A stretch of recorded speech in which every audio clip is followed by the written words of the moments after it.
Hey, everybody. It's good to see you all again tonight. We are here for AP World, reviewing Unit 4 with the spice themes. I see some familiar names in the chat today. I see some new folks in the chat as well. So welcome, everybody. My name is Melissa. I am in Washington State, which is why this is kind of a weird time. So thanks to those of you who stayed up late to join this, West Coast folks. This is a little easier for you, I hope. It looks like there's some awesome Fiveable opportunities coming up soon. So we're going to dive right in to the slides and just really get started with this. There we go. Got the slides on there. Getting started with this presentation. So my goal tonight is maybe a little different if you've been to some of the other live streaming sessions. A lot of the content sessions have been focused on giving you or hopefully reminding you of examples for some of the different pieces that you might need to know. And I know that Dylan's live stream earlier tonight with the mega spice chart was about examples and vocabulary, and there'll be a little bit of that tonight. But my goal tonight for you all is to help you focus on the spice themes, those course themes that go along with the key concepts in terms of what kind of questions might be asked in the exam. And in particular, I want to help you see connections between the different themes and different examples that you might know about different topics in this unit 4. I find this style of review especially useful if you're feeling nervous about the writing tasks. A lot of times the writing tasks ask about these different course themes instead of just a specific historical example. And so being able to pull together examples relating to a specific theme can be really helpful. So I saw some of you in the chat saying that you were nervous about the LEQ and the DBQ. And I'm not necessarily going to talk specifically about those writing tasks a whole lot, but I will definitely talk about kind of how to think through the different information in this unit. So let us get started. So for the key concepts, I can only do one link at a time. So I've got the slides for tonight live for you to download if you want them. And this is one of the slides in there, so you can activate the link from that if you've already downloaded that, or type it in, because I tried to make it a tiny URL. But I've got a copy of the key concepts in a PDF that you're welcome to download, because there'll be some kind of numerical codes in this slideshow, and I just want to make sure you know what's up. These key concepts are what all of the questions are based around, and this is a condensed version that I created for my students. We'll be on pages 9 and 10, because this PDF has all, all 6 units in the condensed form. So just want to make sure you know what's up. Whew, okay, so before we dive into specific spice themes, there are 2 big vocab terms in Unit 4 that are super important to remember because they tie together almost everything else that we have to talk about. So my big but first, and that's this. Our 2 big themes, or not big themes, big pieces of vocab that we need to pay attention to are the Atlantic system and the Columbian Exchange. So this Unit 4, 1450 to 1750, marks the point in world history where Europe, Africa, and the Americas are linked for the first time across the Atlantic Ocean. And there's some specific key concepts and specific places where we'll talk about that. But just knowing that that phrase Atlantic system refers to any kind of connection between those regions that touch on the Atlantic. So Europe, Africa, and the Americas. And you can see this quote here from the key concepts. It talks about the fact that it included a movement of goods, wealth, free and unfree laborers, as well as the mixing of peoples and cultures from Africa, the Americas, and from Europe.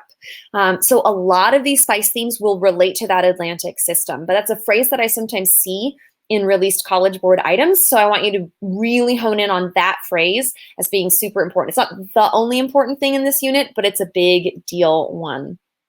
The other key piece of vocab that I want you to just have in your brains for this unit is the Columbian Exchange, which is not the same thing as the Atlantic system. The Columbian Exchange specifically is the transfer of animals, plants, diseases, goods, and people between the Americas and Afro-Eurasia. So the Atlantic system talks about any kind of connection between those regions.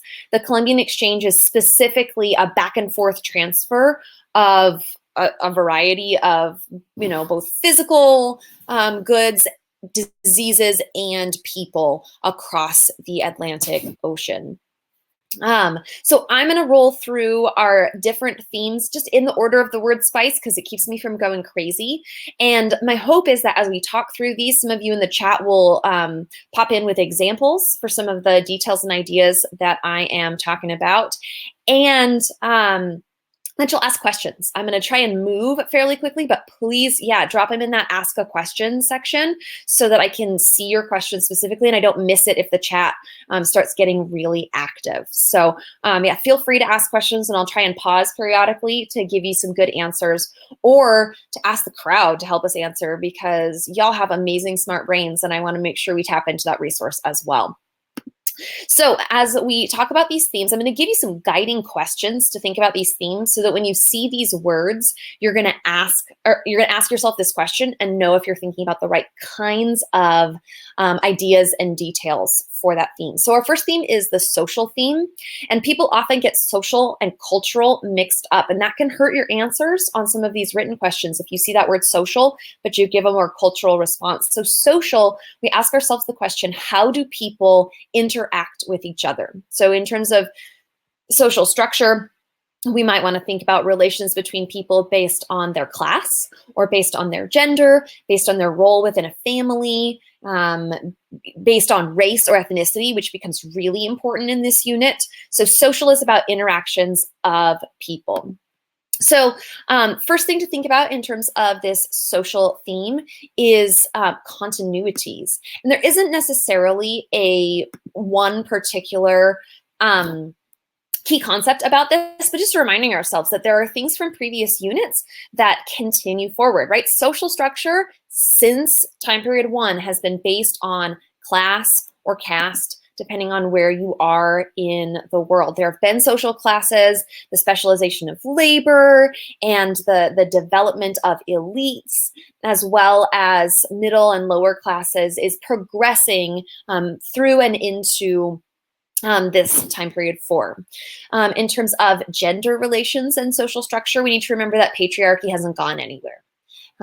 We don't necessarily see a lot of intensification of patriarchy in particular, but we definitely see the continuity of patriarchy through the majority of civilizations in the world. There are still some civilizations that are relatively egalitarian or equal gender-wise, but for the most part, we see patriarchy, a valuing of men's work and of men themselves above the work and the personhood of women in their societies. So those are my big continuities. And here are some of the major changes in this particular time period. So one of the first big changes is that we're going to see an increase in opportunities for different people to get involved in trade and wealth and all that kind of stuff. And that's going to lead to the emergence of new elite groups, especially in the Americas. When we think about all these different groups of people from Africa and Europe coming to the Americas and creating a whole new class structure with that Atlantic system, we're going to see new elites emerge in that system and just the creation of a whole new hierarchy there. So can you think of some of the groups who might have, so folks in the chat, stick with me. What are some of the new elites that you can think of who are relevant in this time period 4?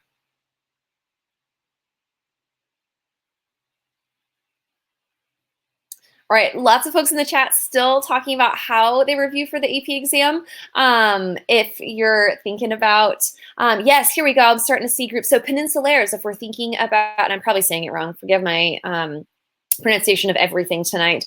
But if we think about in the Americas, right, Spanish-born people of Spanish descent ended up at the top of that elite class, but also the Creoles in the Americas. So those are people of European descent, but born in the Americas. We see, that's an example from the Americas. We also see merchant classes in Europe and in the Mediterranean becoming a more elite class. The daimyo in Japan as the Tokugawa shogunate takes power. Absolutely, yes. So you guys are thinking of some really good examples of those new elites emerging during this time period. It's also worth noting that some existing elites increased their power during this time period, while others then suffered under their power, or their power like weakened and they lost power during this time period. So, for example, in Europe, many kings were able to strengthen their power, but the power of the nobles was diminished as these merchants and middle classes were able to gain more wealth and create a higher social status for themselves. So there's a new elite. There are new elite classes emerging, and the power of existing elites is fluctuating really depending on who they are and where they are. And in particular, the growth, the sort of the class gaining the most power are the monarchs, the kings, especially in Europe, are really consolidating their power. They're moving away from the decentralized feudal system of Unit 3 and into a much more established, strong period. Time period 4 is not the Industrial Revolution. I just saw that in the chat. So we're not quite there yet. We're in just before the Industrial Revolution. Okay, just a couple more bullets here, and then I'll get to some of your questions about social stuff. We need to remember gender and family fit into social stuff as well. So it's not just class systems and patriarchy. And in particular, when we get to talking about slavery as an economic system, we need to remember the impact that the Atlantic slave trade had on gender roles and on families, both in Africa and in the Americas. So we start to see these dynamics really shifting and changing. In the Americas, for example, we see that Indigenous women sought to attain higher social status by marriage to European men. In Africa, because a large number of men are being taken as part of the Atlantic slave trade, we see African women taking on higher status roles and a greater responsibility within both their families and just in general in their societies to deal with that demographic imbalance that we'll talk about a little bit later. And so, yep, Catherine's talking about men's roles and women's roles. Definitely we have more European men coming to the Americas, very few European women, which is going to impact not necessarily gender roles, but certainly going to impact the next big change. And it's last on the list because it was just my order, not necessarily the least important, but it's the new race-based hierarchies. And especially in the Americas, the social structure becomes about race. As we have new groups of people coming to the Americas, Europeans and Africans, and as we have mixed race people, suddenly becoming a larger and larger part of the population in the Americas in particular. Race-based hierarchies are a huge, big deal. So we want to think about the establishment of Europeans putting themselves in the most superior positions. They put mixed race people in kind of middle categories, and then Indigenous and African people, unfortunately, are oppressed and suppressed to the lowest levels of society in the Americas, which is tragic and disrespectful, and also one of the roots of some of the racial conflicts that we continue to see in many countries throughout the Americas, not just the United States, but also including the United States from beyond this time period. So, excuse me. Let me take a look at some of the questions people have asked so far. Okay, so I'm seeing a question about, so as a teacher, how would I recommend tackling the complex analysis paragraphs?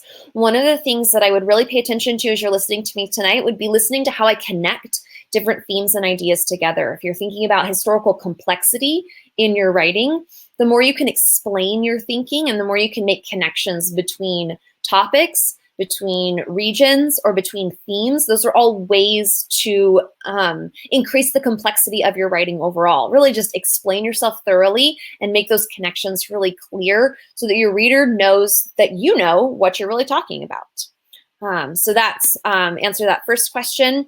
Somebody's asking for me to talk about mercantilism. Stick with me until a little closer to the end. I've actually got a slide with a beautiful little definition for you on mercantilism. So I will get to that.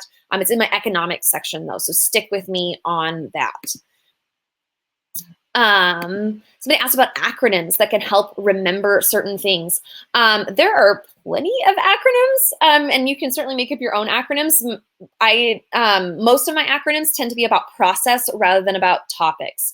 So thinking about these SPICE themes, right? S for social, P for political, I for interactions, C for culture, E for economics. And I just think about those things to remind me of different themes that I might discuss. There are tons of other great ones, and I'm sure if you ask students in the chat, you'll get a bazillion acronyms and memory tools for a whole bunch of other ideas. All right, so what were the ways that these monarchs consolidated power in this period? I'm going to talk about that on another slide coming up in just a little bit. But kind of short answer as we're thinking about these monarchs now being like the top of the social pyramid, especially in Europe. One of the things is that the monarchs sponsored and supported the trade expeditions that are a really important part of the creation of the Atlantic system, and precipitated the Columbian Exchange. So those two big vocab terms we've already talked about.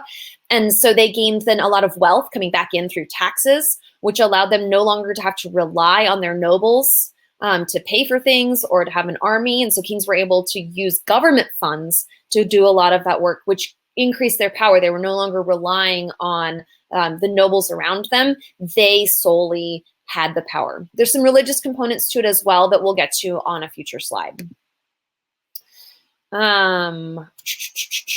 Okay, let's see where we are at. Oh my goodness, you guys are full of questions. Let me answer, I'm gonna answer two more and then I'm gonna go to my next theme topics so that I can make sure that I get through all of these slides and be respectful of people's time tonight. So, what were some societies that didn't have a patriarchy? That's a fantastic question. In general, by the time we get to this 1450 to 1750 time period, societies that are generally more egalitarian, so remember, they're not matriarchies where women are in charge, but they're generally more egalitarian. Those are going to be our pastoral societies. So civilizations that rely on pastoral nomadism or the care of animals rather than sedentary crop growing. So like the Maasai in East Africa are a little bit more egalitarian, and our hunting and gathering civilizations that do still exist even into the 21st century. The Khoisan people of Southern Africa or traditional Aboriginal culture in Australia, for example, is a lot more egalitarian. Roles and responsibilities are shared more equally between men and women in those civilizations. Okay, I'm seeing the next most upvoted question is talking about something that I'm going to do on another slide. So I'm going to, so I know that the question about the encomienda system and the mita system is there, and I will come back to it. So just know I see your upvotes. I see that's something you guys are interested in, but it fits a little bit better on a future slide. So I'm going to just carry on forward with a little bit more of what I want to talk about. All right, so next up after social stuff is politics. Politics is about power and control. So how do people lead? How do people control other people? And how and why do people fight each other? That's what we're really thinking about in terms of politics. So politically speaking, Some big ideas. This is an era, so 1450 to 1750 is a huge era of imperial expansion and competition. We've seen big empires before, but mostly up to this point, they've been land-based empires. China has had a substantial empire. The Mongols in the previous time period in the 12 and 1300s had a massive land empire. But now we're going to start to see not only land empires, but some other types of empires as well. And one of the ways that that kings and emperors were able to gain greater territory was by sponsoring explorations, by paying for and sending out the explorers, particularly the Europeans, allowed them to gain knowledge of the world, gain access to more parts of the world. And as I said before, it allowed the kings to gain more control because they paid for these explorations. So the wealth came back to them and not to any of their nobles, which then allowed them to consolidate their power and then later expand their empires. We also, as we're thinking about Europeans, we need to think carefully about the types of empires that we're talking about. This is a mistake students make a lot when we're thinking about this time period. So pay attention here if you've wandered off and, I don't know, started watching Game of Thrones or something. For Europeans in 1450 to 1750 time period, Europeans in Asia are primarily trading posts, which are what they sound like. It's a small area controlled by Europeans where they trade. And that's pretty much all they've got going for them. There's some exceptions. We know that the Dutch invaded and conquered the Spice Islands. We know that the Spanish conquered the Philippines during this time period. But they don't get a lot of territory in the Middle East. They don't get a lot of territory in India. They don't get really any territory in Chinese-controlled lands. They're in trading posts only. But in the Americas, this is where the Europeans make their major land grab. And it's called a maritime empire. That's a fancy word you should know. Maritime just refers to ocean going. And basically what it means is that it's an empire that spans over an ocean. And that part of the empire, in this case, the home territory of the empires is on one continent, and the colonial territory of an empire is on a completely different continent. And the Europeans go bananas for empires in the Americas. It's worth taking a look in your textbook or your review book for the map that I'm sure is there and that shows you where in the Americas different Europeans are grabbing land. So the Spaniards are primarily in Western Latin America. The Portuguese are in Eastern Latin America. The French and the English are fighting it out over North America, and everybody is snapping up Caribbean islands as fast as they possibly can. So keeping going with changes. The land empires, though, during this time period, which already existed, in general, grew. This is the unit where we see the rise of the Ottomans in the Middle East. This is the Ming and Qing dynasties in China, so big territory in China. This is the growth of the Russian Empire. So the Russians go from a very small civilization in what's now Western Russia to span all the way across Northern Asia, all the way to the Pacific Ocean over the course of this time period. We also have the Mughals making a substantial impact in most of what we see in India. And so these land empires, they're nothing to be forgotten about or messed with. We want to remember them, acknowledge them, notice their growth.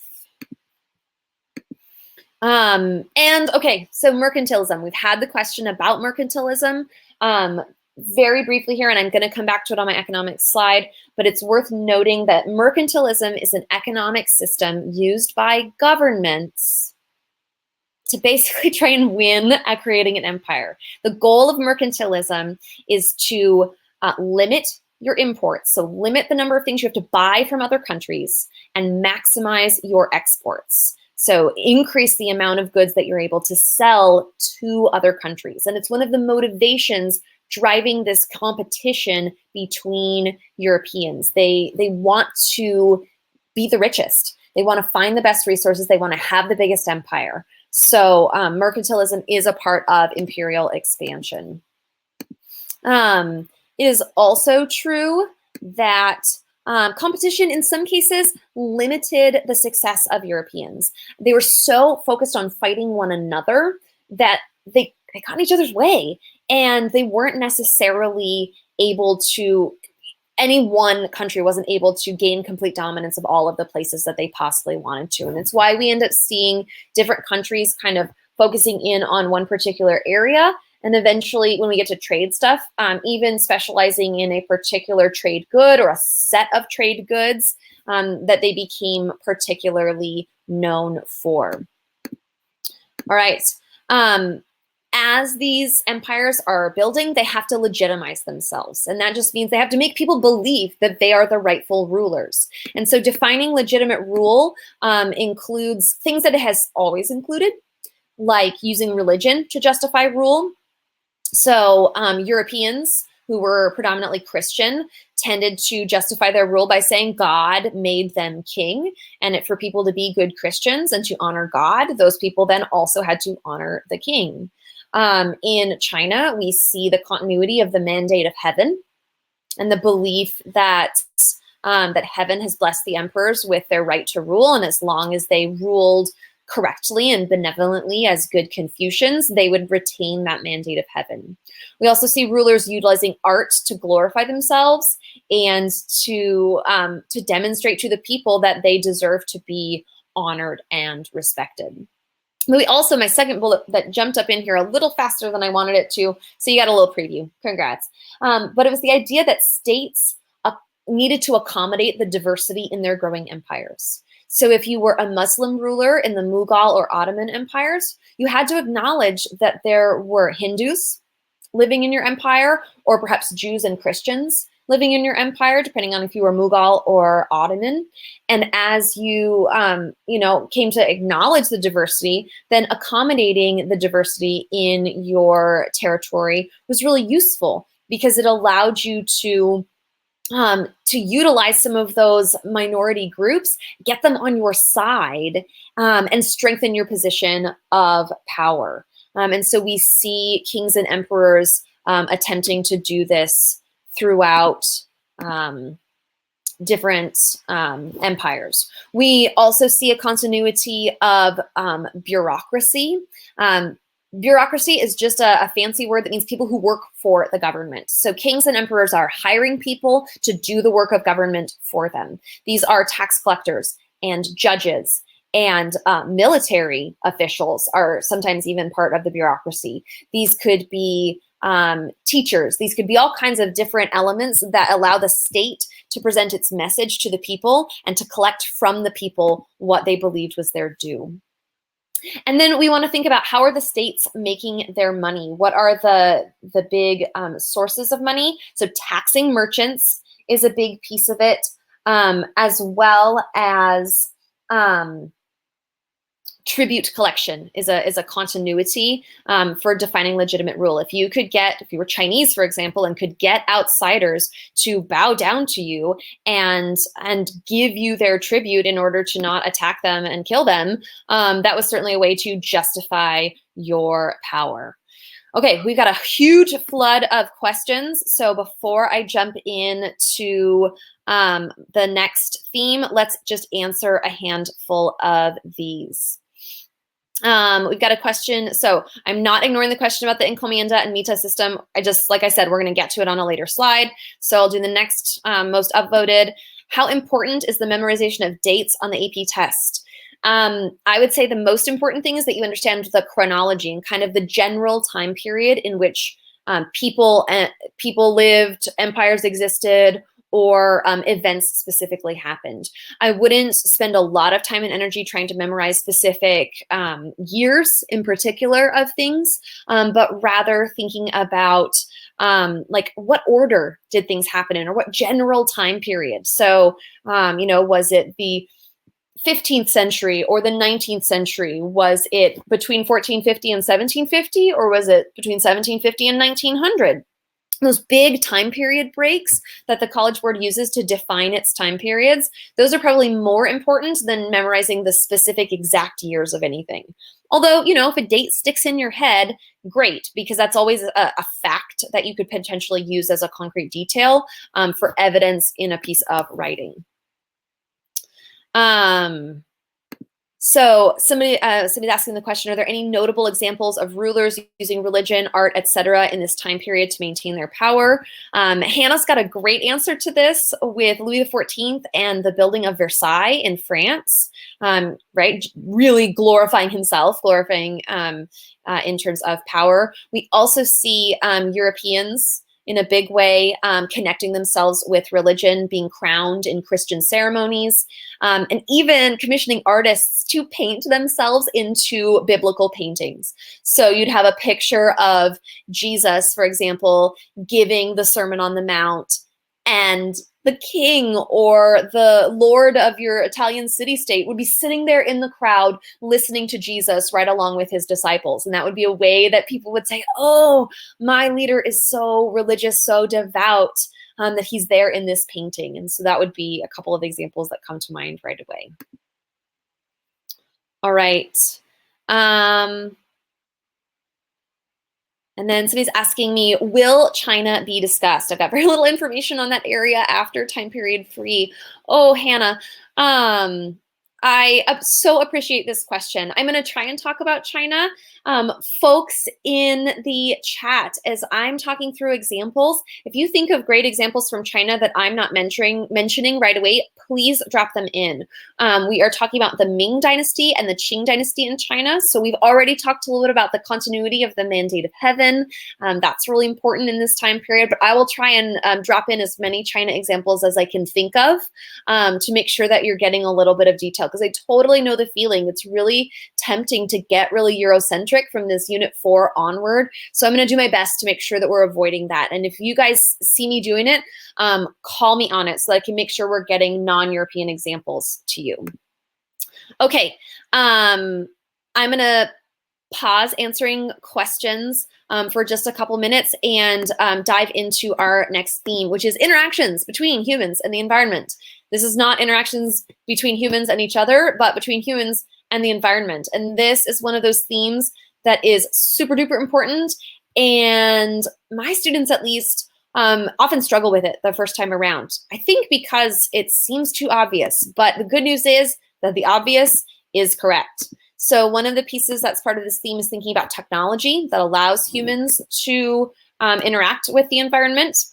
We want to think about maritime or sailing technology. A lot of the maritime technology prior to 1450 comes from Asia to Europe. But from 1450 onward, we now start to see Europeans advancing their maritime technology a lot more quickly. They are utilizing Chinese and Indian and Middle Eastern technologies, and then developing some of their own. The astrolabe, for example, is a way of charting the stars, allows people to sail further away from shore. You didn't always have to be able to see the shore. You could go farther away because you could use the stars to help you navigate. We also see larger ships from the Europeans, which is a really big deal that allows them to sail farther. They can carry more goods, they can carry more food. They're less likely to get swamped in giant waves, all of that kind of stuff. Knowledge of monsoons also counts in the way the College Board is using technology. So as the Europeans, now, people have known about the monsoons since time period 1. They've understood those patterns of wind in the Indian Ocean that allows people to navigate long distances fairly safely if you go at the right time of year. Europeans figure out the knowledge of the monsoons and utilize that to their advantage. So it's not that it suddenly occurs during this time period, it's that the Europeans get their act together and start doing what the Arab and Indian and Chinese merchants have been doing for hundreds of years. Along with maritime technology, we also have military technology. This is a time period in which everybody starts using gunpowder.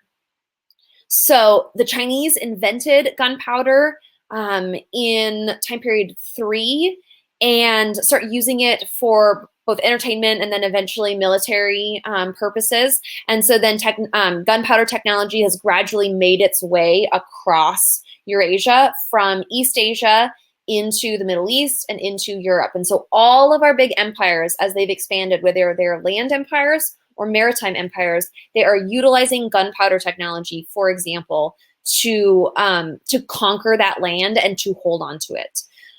Military technology is also one of the factors that allows the Europeans to conquer some of the territories in the Americas as well as in Southeast Asia, because they go to areas where the people have not also developed gunpowder technology, and that gives them a technological advantage. It's really important that we remember, as Europeans are taking over the world in units 4 and 5, that it's not because they were smarter or better than anybody else, but often because they had some things working for them that were almost matters of like good timing or luck.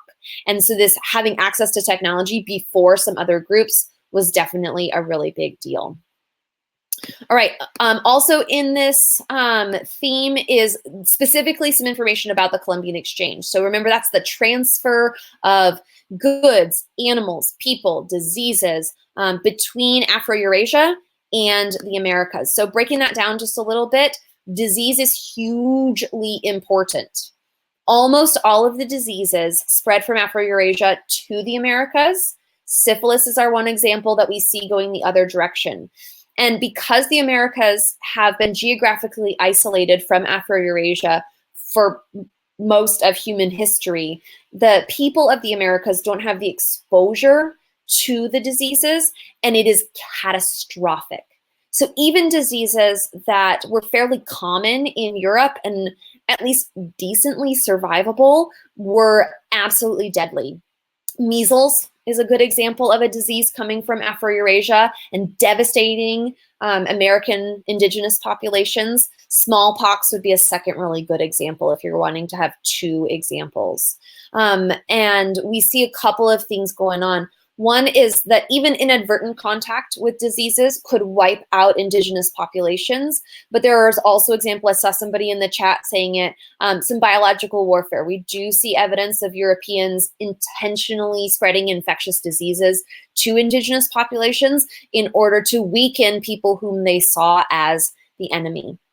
It's very difficult with the lack of written records, and especially with the chaos that ensues in many indigenous cultures after the diseases arrive, to know exactly how much the population was damaged. Some scholars estimate, though, that as much as 90% of the indigenous population of the Americas dies as a result of the Columbian Exchange. That number may be a little bit high in some areas. It is also true that in some areas in the Caribbean, 100% of the indigenous population was wiped out by European diseases. You really cannot overstate the significance of disease for European success in the Americas. The disease wiped out so many more people than European militaries ever did. Second point with the Columbian Exchange, though, is spread of food. So we have Afro-Eurasian crops coming to the Americas and being grown there. We also have food crops from the Americas making their way to Afro-Eurasia. So in the chat, why don't you type in some examples with its place of origin? So what are some Afro-Eurasian foods that make their way to the Americas?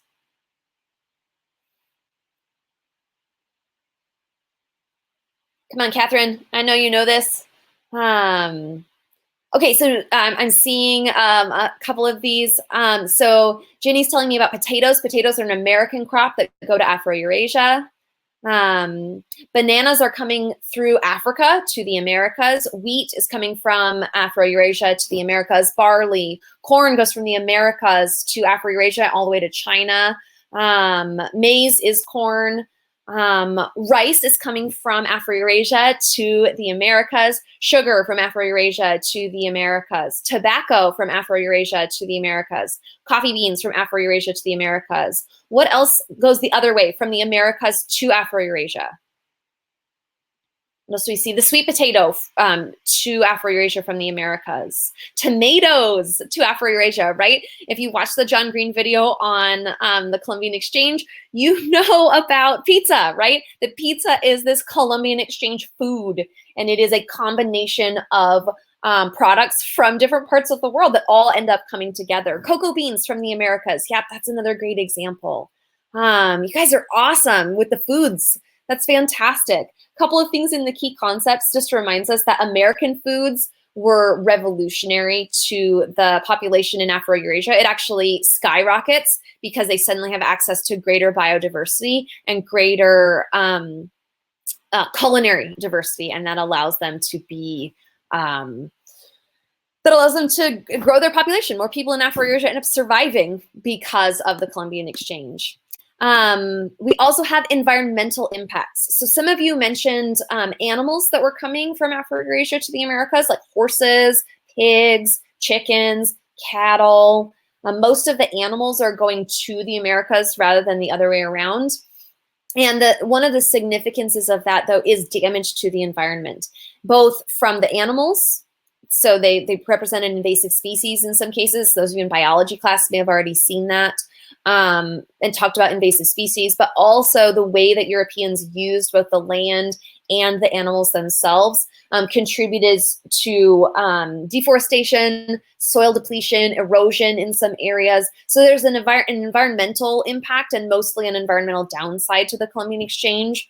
While on the flip side, there's a huge plus to populations in Afro-Eurasia and a huge minus to populations in the Americas. All right, there's one last little tidbit with humans and the environment, and that's the Little Ice Age.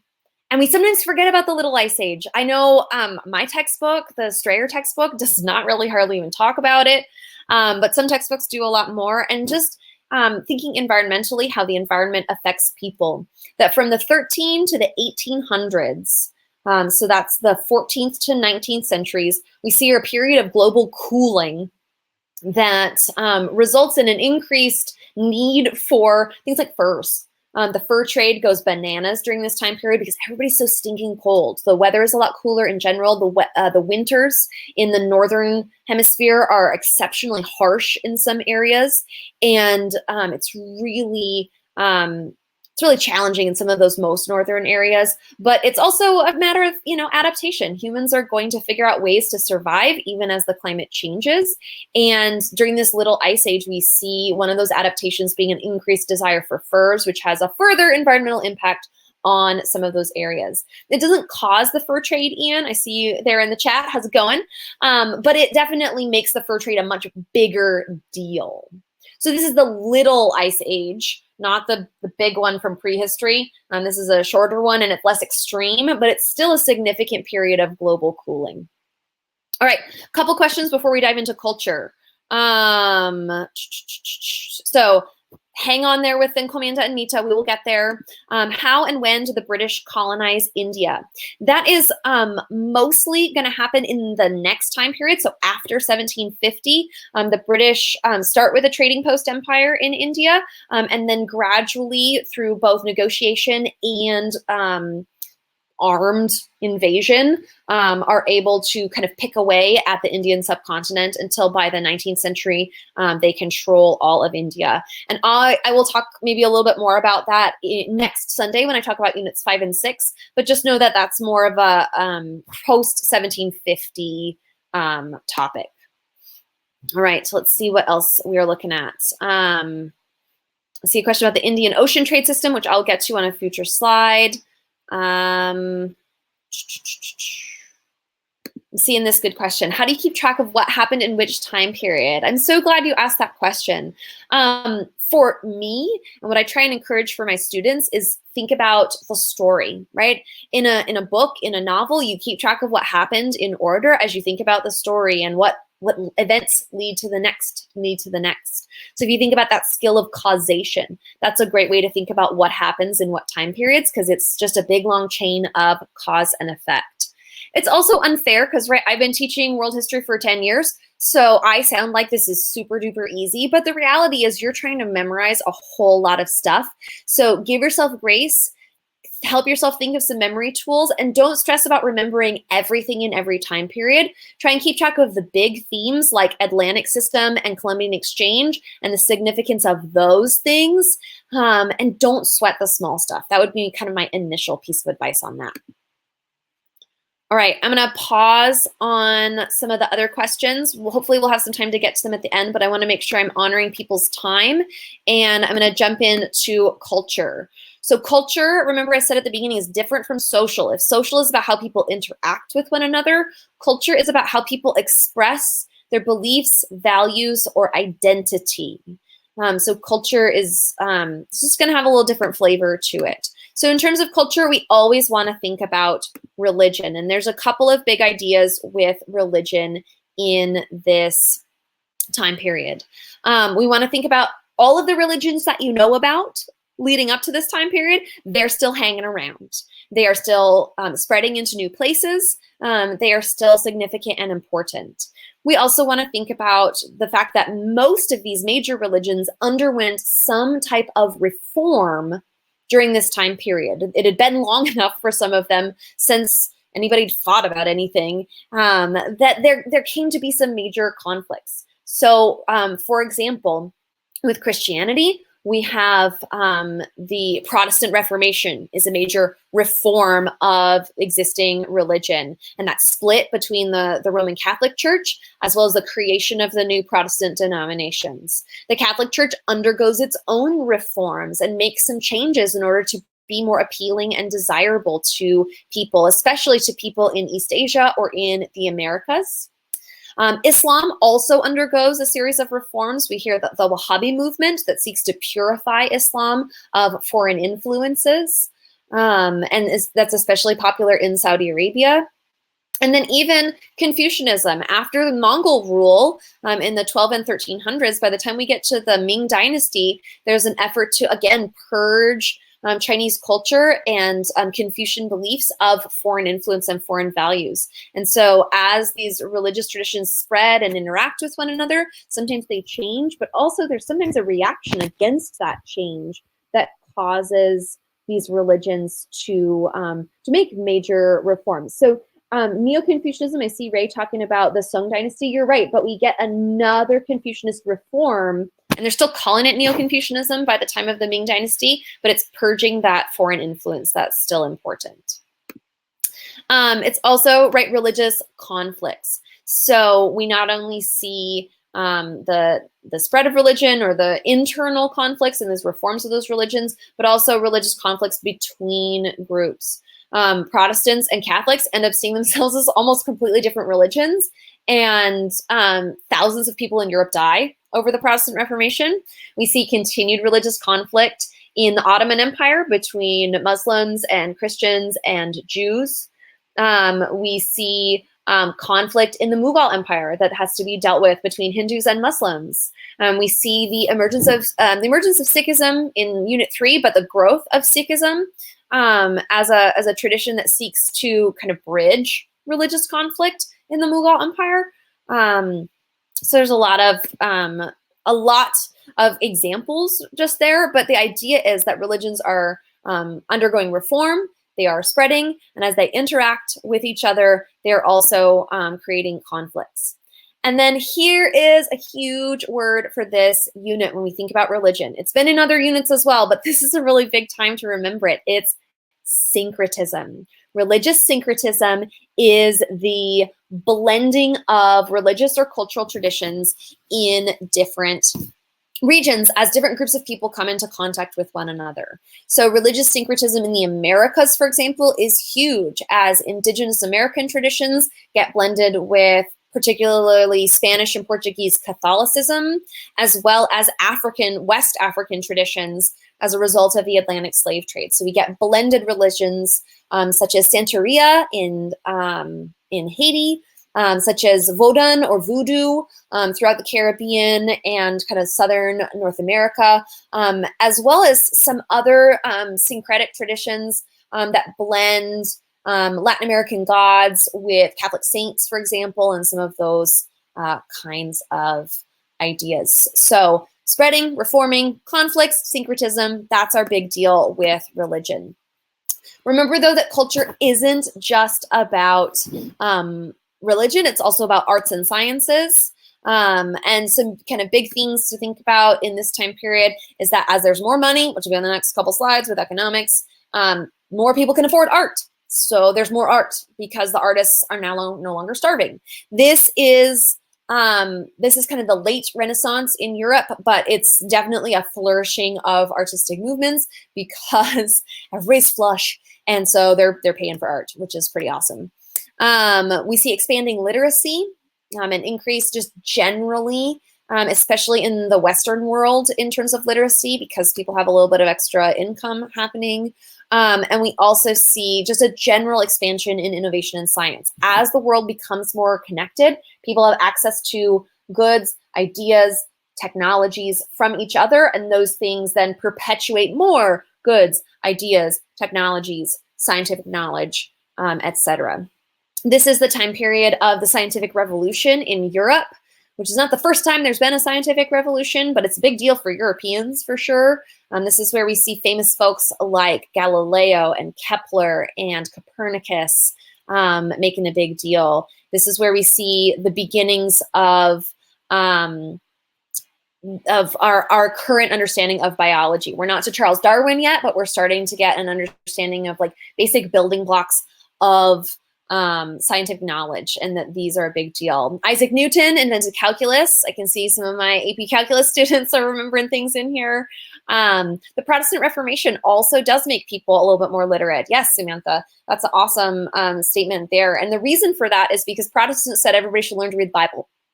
And so expanded literacy for Protestants was, if everybody should know how to read the Bible, everybody's got to learn to read, which meant that Protestants, for example, taught their women to read, because women under a patriarchal system are supposed to be at home with the children, but their job is to teach the children to read the Bible. So women have to learn to read the Bible. And so suddenly Protestant women, unlike Catholic women, are gaining a greater access to general literacy, both as readers and as authors even, during this time period as a result of their shifting religious beliefs. The Enlightenment is definitely a piece of this. The Enlightenment ideas about beginning to start questioning religion, starting to question government, those kinds of things begin in this time period, but they become hugely important in our next time period. So as we think about the 1700s being the point at which it's kind of this shifting point from old traditions to new Enlightenment thinking. And so I tend to talk about the Enlightenment more with Unit 5, but you're absolutely right that some of the Enlightenment writers and thinkers are emerging during this time period. So, you know, world history is messy and stuff happens in more than one time period. All right, let me pop in and see a couple more questions. Okay, still seeing some trade questions. I'm going to jump down around those.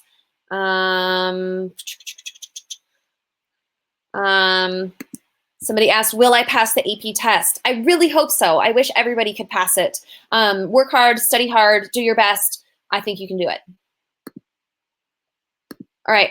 I'm not seeing a ton of questions that won't be answered on my economics stuff, so I think it's time to hit economics. That's one of the big deals for this unit. So economics, how do people make money? How do people make stuff? How to make people ever do work for them so they don't have to. So let's start it off. Economics. One of the big themes economically for this unit is globalization, the increasing connectivity of people to each other, and trade.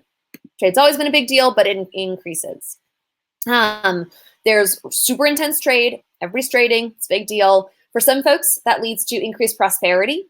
For other folks, that leads to an economic disruption. Systems like the Indian Ocean system that had existed for a really long time continue to exist during this time period, and I'll get to a little bit more of that, but there's a major disruption because the Europeans show up in that system. Trade in the Americas is hugely disrupted as the Europeans show up and start changing what is traded and how things are traded and where things are traded. And so there's a major sense of disruption during this time period. So the Atlantic system is a good way to think about the massive economic disruption during this time period. So let's talk about European merchants in Asia, because this is a place where students really struggle. European merchants in Asia did not control trade in the Indian Ocean. The Europeans don't control trade in the Indian Ocean until the Europeans control the land around the Indian Ocean. So really, until the 19th century, Europeans don't control that trade. Mostly what Europeans did with their trading post empire, mostly what they did is they acted as middlemen. They got huge profit by trading things from one Asian power to another, or operating on behalf of their own companies to purchase goods from Asian merchants and bring those goods back to Europe. So mostly the European merchants in Asia are middlemen. They are not dominating or controlling this trade. That's hugely important. It's the Portuguese, it's the Dutch especially. It is a little bit the Spanish, it's the British for sure. The French are getting in on some of that action as well, but none of them are dominating this trade. The trade is still really heavily dominated by Arabs, by Indians, and as we get further east, by the Chinese as well. All right, let me see what's next. Globalization in general, we just need to remember people are becoming increasingly connected. As they become increasingly connected, one of the ways that people are becoming connected is the silver trade. So the silver trade, silver's been around for a long time. It's not new, but there's suddenly a new source of silver that is able to gain Europeans access to things they want from China. China doesn't need any European stuff. China has better stuff than everybody at this point. But they want silver because that's the currency of their government. Taxes, for example, have to be paid in silver in China. So it's a really big deal.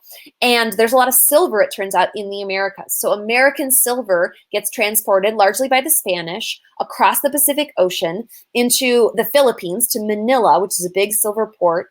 And then that silver is used to purchase Southeast Asian, East Asian, and Indian goods. And so the silver winds up going into China, into India, into Southeast Asia, also into Japan. And this is really troubling for the Europeans, but it's their only way in at this point. So globalization is tied together largely through that silver trade. Okay, so some vocab. I got to talk to you about mercantilism and joint stock companies. So I'm going to jump to my next slide. So mercantilism, people have been asking about this. Here's your beautiful, my best beautiful definition I could give to you. Mercantilism is an economic policy. Oh, hang on, let me find that question specifically so people know I'm answering it. Oh, I lost it. All right, I've lost the question. But for those of you who are wondering, mercantilism, economic policy where governments try to maximize their exports and their profits, and hopefully in return, and along with that, minimize their imports. They're selling more than they're buying. The significance of this, and this is probably what's most important, is that colonies have to sell their resources to the home country, or the country that controls them, pretty much exclusively. So if you're in a Spanish-controlled territory, your raw materials, your resources go to Spain. And they could generally only buy finished goods, manufactured goods, from their home countries. So Spanish colonies are not trading directly with China. They're trading with Spain, who is getting goods from China. So the Spanish are using this to make a profit at every step of the way. They get silver out of the Americas. The Spanish government taxes the silver that the miners mine.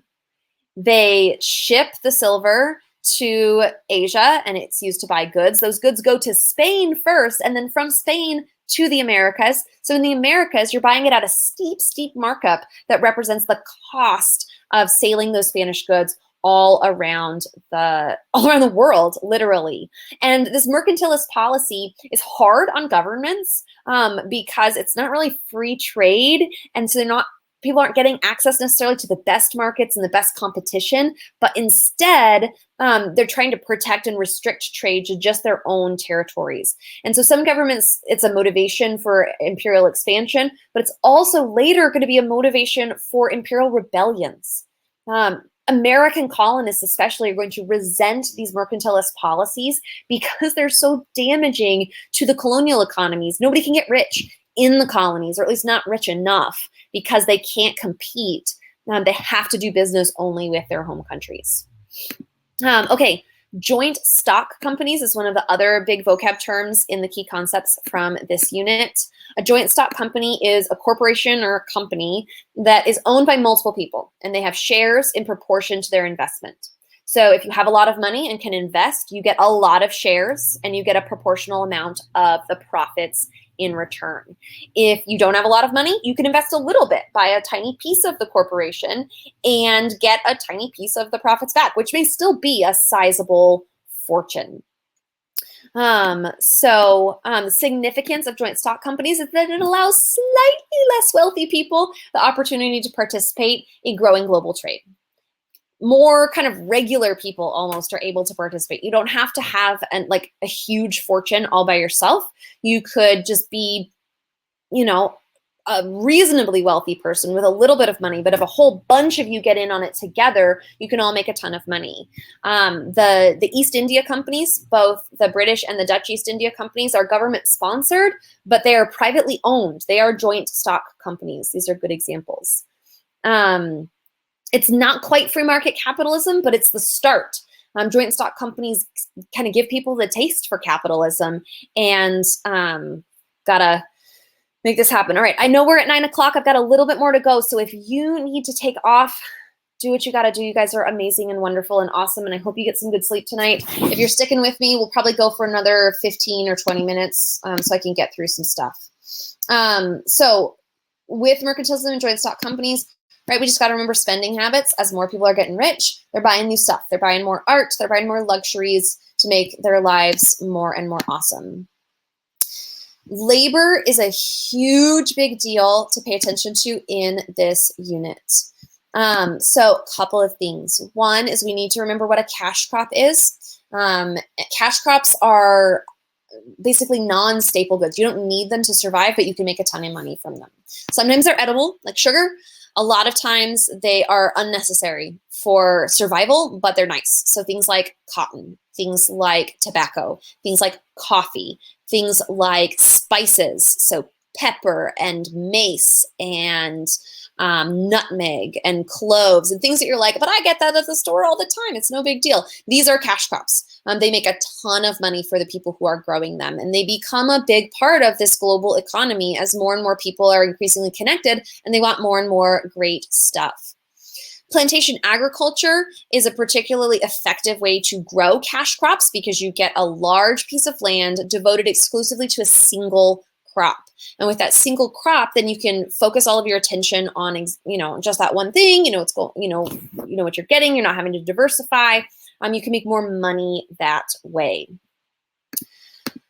Because of this, we're seeing both continuities and changes in labor systems. So continuities in labor systems include things like slavery in places where slavery already existed. So for example, slavery in Africa continues the incorporation of mainly female slaves as household slaves, especially in Northern Africa, and the export of slaves both in the Mediterranean and in the Indian Ocean. So slavery is in part a continuity in time period 4.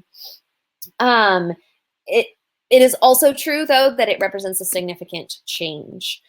So as we think about this plantation system, as we think about these cash crops, we need to think about unfree labor. So this is where I'm finally going to answer that question people have been waiting for. Hang on, let me click it just right. Here we go.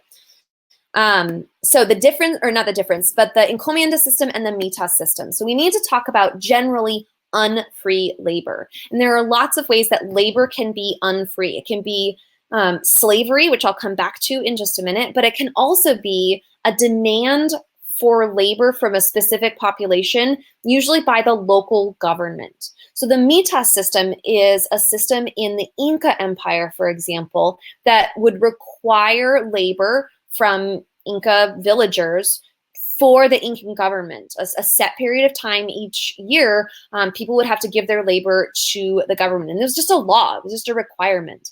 The encomienda system is basically the Spanish hijack this previous system, this mitas system, and they say to the indigenous populations of the Americas, well, you already lived under a system where you gave the king your labor. We are the new kings now, so you have to give us your labor.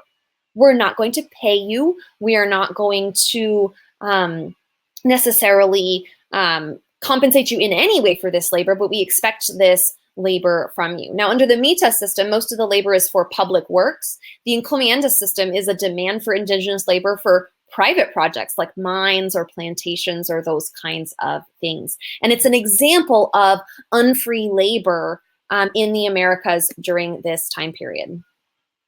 But also, we have to acknowledge the Atlantic slave trade. We have to acknowledge the kidnapping of Africans from West Africa, the sale to Europeans, the transport across the Middle Passage in which thousands died on any given voyage, or hundreds on any given voyage, but over any given month or year, we've got thousands and millions of Africans dying just on the voyage itself.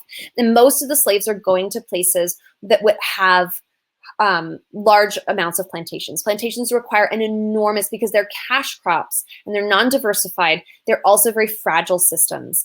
And so they require an enormous amount of labor, especially things like sugar plantations in the Americas are a place where a lot of slaves wind up.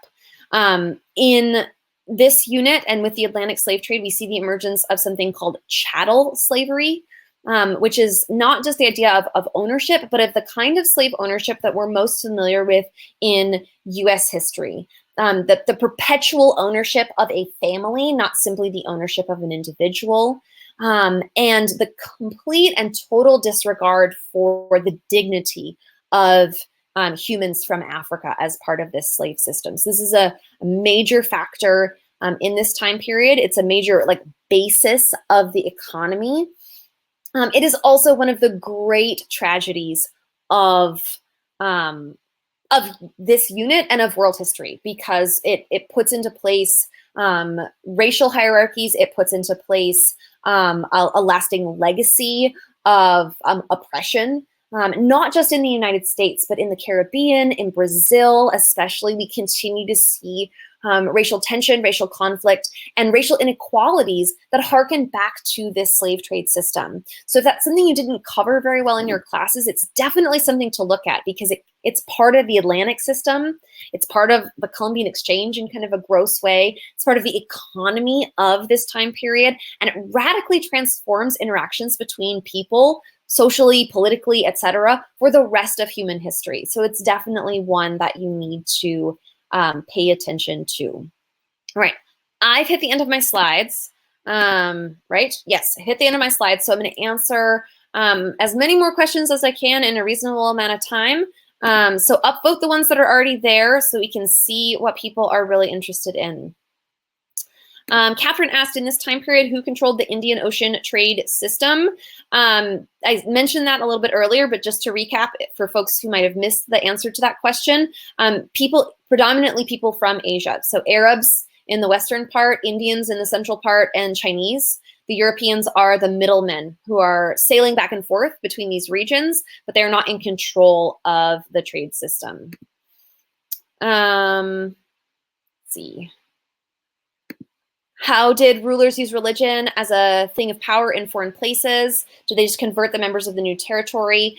Great question. Rulers are using religion to convert people before they take control, and also to convert people after they take control. If you can get people to follow your religion, they're more likely to follow your government. So we see a big push by the Catholic Church, sponsored by the Spanish and Portuguese governments in the Americas, to convert people. Absolutely. We also see Europeans, especially Catholics, in a big way, sending missionaries into East Asia with an attempt to establish more power by convincing people to convert to Christianity. As the Ottoman Empire expands, we're going to see the jizya, the tax on non-Muslims, encouraging people to convert to Islam in that empire. So there's an effort made to convert people, but in places where conversion couldn't or just didn't happen, there were other mechanisms in place. There's some religious tolerance in the Ottoman and Mughal empires, but sometimes there's a penalty for being not the same religion as the government. Sometimes it means you pay extra taxes. Sometimes it simply means you're not as respected and you don't have the opportunity to gain as much politically or socially. So yeah, hopefully, Catherine, that gives you enough of what you wanted there. I'm getting a number of questions for some specific stuff. Probably not going to satisfy you with these, but I'll give a little bit. Can I go over the Protestant Reformation and its differences and similarities in the religious practices? So the big thing you need to know is that the Protestant Reformation is a split between the Catholic and Protestant churches. There are a ton of differences, and you could Google and probably get a T-chart that gives you like a million of them. A couple of the main ones have to do with how people view the Bible. Protestants believe that individuals should read the Bible and understand it for themselves. Catholics, at least at the time, believed that the Bible should be interpreted by priests and by those who have studied and gained knowledge of the Bible. There was also issues about should priests be married or not. Catholics say not married. Protestants say, hey, you don't have to be, you can get married and you don't have to be celibate if you want to be a priest.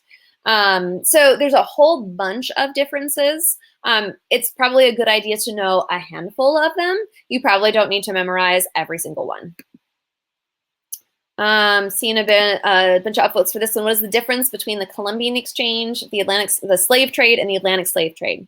This is a great question because these are things people get confused a lot. So the Columbian Exchange is the general process, the transfer of goods, people, foods, etc., across the continents. So from the Americas to Afro-Eurasia, from Afro-Eurasia back.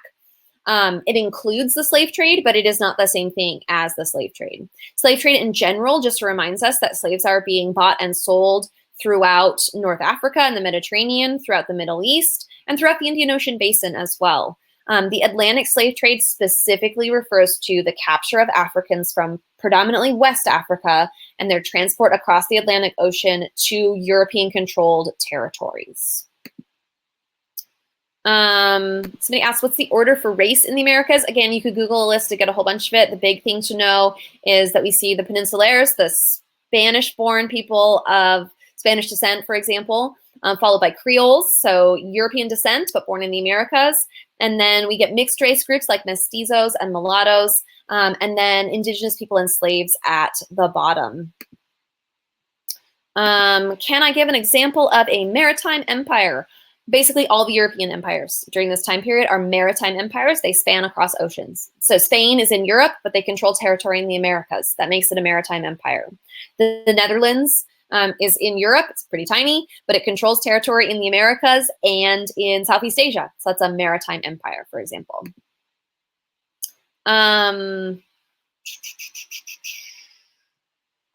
Was mercantilism part of the cause for South American revolutions? Yes, Ian, it was. So that's kind of thinking about how we connect Unit 4 to Unit 5, thinking about it as an economic issue, but also a political issue, right? Who has control over the money? So that's a great connection that you're making between themes and between time periods. Awesome question, Ian. Can I explain how the Treaty of Tordesillas impacts how Spain and Portugal trade? It divides the Americas. So the Spanish get the western half, the Portuguese get Brazil, and it annoys the Protestants because they don't get anything, so they're not Catholic anymore. Certainly it increases the competition. That's the, like, trade-wise, that would be the big thing I would focus on, is that these, though the treaty resolved the fighting between these countries, there's still an increased competition for who's going to become the wealthiest in spite of this treaty. What are the main countries that use mercantilism? That would be most of the Western Europeans. England for sure, but also Spain and Portugal and France and the Netherlands. Most of our Europeans are going to be, at least in this time period, as they're expanding their empires initially, they're going to be heavily mercantilist, and freer capitalism isn't going to emerge until a little bit later, when we start to see that resistance to mercantilism and the political revolutions. Okay, checking out ones that also have some upvotes, because I probably got time for 2 more questions. So I'll take these ones here at the top that have the most upvotes. So what were the reforms in Hinduism, Confucianism, Islam? Talked about kind of the reemergence of Neo-Confucianism in China, and the kind of the purging of Mongol influence and foreign influence in Confucian traditions. In Islam, we see Wahhabi Islam, for example, comes to mind as a reform during this time period. Hinduism isn't as unified a tradition as many of these others. And so we don't necessarily see the same kind of like wide scale reforms. What we see is a continual process in Hinduism of adaptation and assimilation as new local beliefs emerge in different places.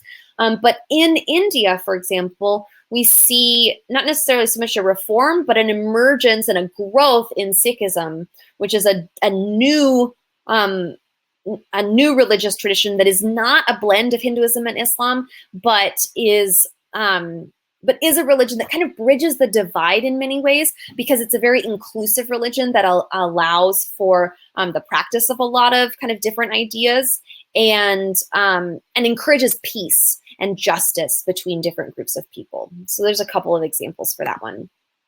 And then this last upvoted question is about process on the LEQ. So this person asks, Santa asks, do you have to choose between causation, comparison, et cetera, for the LEQ? If so, how do you know which one to choose? That's a fantastic question. And Savannah has said all of the prompts are geared toward one of those skills, but you won't necessarily know which one. You won't know in advance, and it won't like be labeled in the prompt itself. So you want to look for keywords, right? If you see the word change, it's a change in continuity question. If you see the word cause or effect, that's a causation question. If you see similarity or difference, those would be keywords to clue you in that it would be a comparative question. And really, you just want to read the prompt and do your best to answer exactly what it's asking. Don't stress too much about the historical thinking skill. Think instead about, how am I going to answer exactly what this prompt is asking? How can I use my knowledge of themes, my knowledge of content, my understanding of the overlap between those things to make my best possible answer? All right, that is all the time I have for questions tonight. I am 15 minutes over, so thanks to anybody who stuck with me. You guys are all amazing and wonderful people. Go and get some sleep tonight. And I'll be back next week talking about units 5 and 6. Next Sunday, we'll start an hour earlier, but there's a bunch of amazing upcoming sessions, both content and skill focused. So keep an eye on your email. If you're not already signed up for those Fiveable emails, get signed up so that you can know when things are coming and you can participate along with us in as many of this good stuff as possible.